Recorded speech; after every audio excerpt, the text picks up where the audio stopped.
More and more women have been making their marks in hat making in Nigeria, and some of them include Eme Akenzwa, Tiwa Kende Benson, Nena Kalu Ogba, Anna Ayodele, the Egbunkoye twin sisters, among others.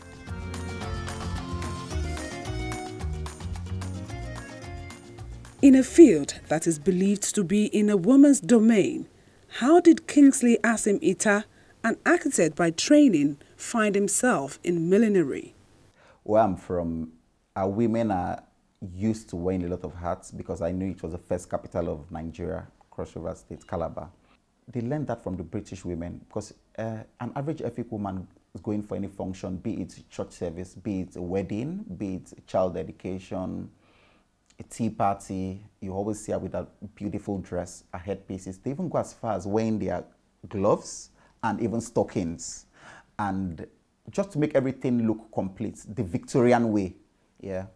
I studied architecture, so you know it has to do with design. Then why hats? My grandmother sold a lot of hats from top designers in the UK. Then it was like Mitzi Lawrence. Anybody who's been wearing hat for like many years, over 40, 50 years, will know Mitzi Lawrence. And it was Mitzi Lawrence. Then my mother also sold a lot of hats. My mom's elder sister also sold a lot of hats in the 70s, back way down, 80s, 90s. Before I went to learn it formally, I had a lot of idea and knowledge about it. I read up a lot on the internet. Because my mom was into hats, so when those hats come, I loosen them up to see how this was actually done. I can imagine the look on her face. She screams the whole house down. And sometimes, you know, when your mother is so upset up to the point of almost wanting to say God, but she won't be able to say it, looking back, say, oh, this is my child. But anyway, that happened, and I continued doing it. Sometimes by the time she goes out and comes back, I would have rebranded the hat or refurbished the hat or made it again. And by the time she places the two hats, everybody wants to buy what I've refurbished or what I've made, and they don't want to buy what the imported version looked like. So I now knew, okay, fine, I had a strong point there.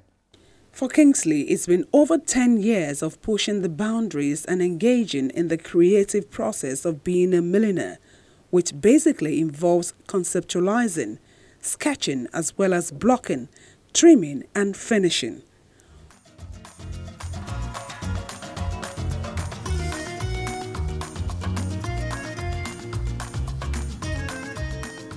Over these years, he has noticed that headpieces in Nigeria are mostly embraced by the female gender, although the men are not left out in some ways. From Niger Delta, you see them wear hats, but those hats are worn mostly on native. Like people who are from Rivers, the Port Harcourt people too, they have their own special cap, which is round and it's all hand beaded.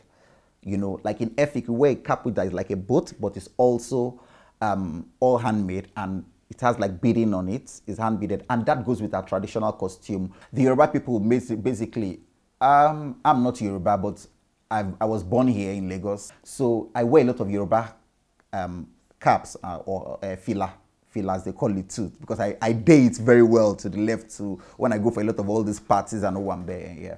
But we have some guys I see around here that are fashion forward. Some of them are even bloggers or stylists of fashion. Like, for example, I will mention the name Nobligwe, wears a lot of hats. And I noticed that that's another trend that's coming back to Nigeria. When we go for a lot of exhibitions abroad, like when I go for Ascots, when I go for Dubai World Cup, Melbourne Cup, and some other races abroad, you see a lot of men wearing hats because they can't wear their tux or they can't wear their suits. Even if you want to play down, you don't want to wear like a full tuxedo. You're wearing like a blazer over a pants, a nice pants. You wear like a fedora hat on it, stuff like that. But here in Nigeria, it's not really into play like the women do with the fascinators. But you know, it's fashion, it's evolving. Very soon, I'm sure it's going to be like what we have with the women.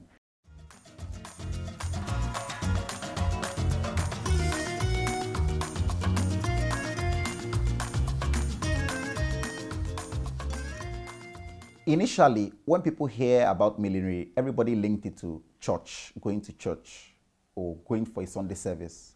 But as it is now, a lot of women are becoming so fashion forward that they're wearing even a long dress, they want a fascinator. They're going for a child dedication, they want a fascinator. They're going for a tea party, they want a fascinator. Or basically, they want a headpiece. Is it an elitist thing? I don't think so. It's not an elitist thing because now we have a lot of milliners, upcoming milliners too, and a lot of them make hats or make headpieces for different price range. So I won't say it is an elitist thing because a lot of them are now making hats for different prices and different range. So I think women now are more fashion forward and they want to look chic and more elegant. So they feel, oh, wearing a fascinator will complete my look, and that's what it is.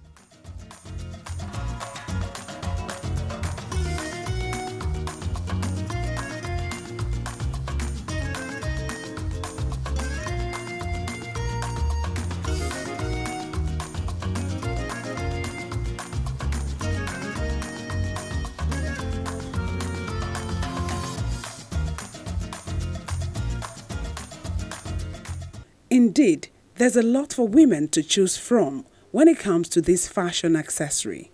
Several pieces here. Which one is hat? Which one is fascinator? Which one is fascinator here? Oh, we have different pieces. You know, there are different names that are given to different headpieces. But here in Nigeria, everybody just calls everything hat or fascinator. Well, basically, like the fascinator everybody knows and talks about, this is a fascinator. It's called a fascinator because it's fitted on an Alice band. This is a fascinator too, but we also call this a saucer because of the shape of the disc. And this is a pill box. It's called a pill box because of the base. And this is not fitted on anything. It just comes with a small elastic that goes under your hair to hold it up. This is also a pill box. This is a fascinator and a saucer, basically. This is a hatinator because it comes on the base and it has like a brim around it.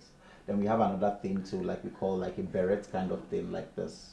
We have that fitted on a beret. Okay, and there, you know, the traditional kind of hats. The traditional kind of hats. We have like all those ones. Yeah, and over the traditional kind of hats, full hats. Okay, so I'm wearing a long dress now. What kind of headpiece. Is it fascinator so that because I can your go dress with is so if I'm to recommend something just there because of the hair you have on, and also maybe something with veiling to give you that chic and classy look. So I'll suggest this piece.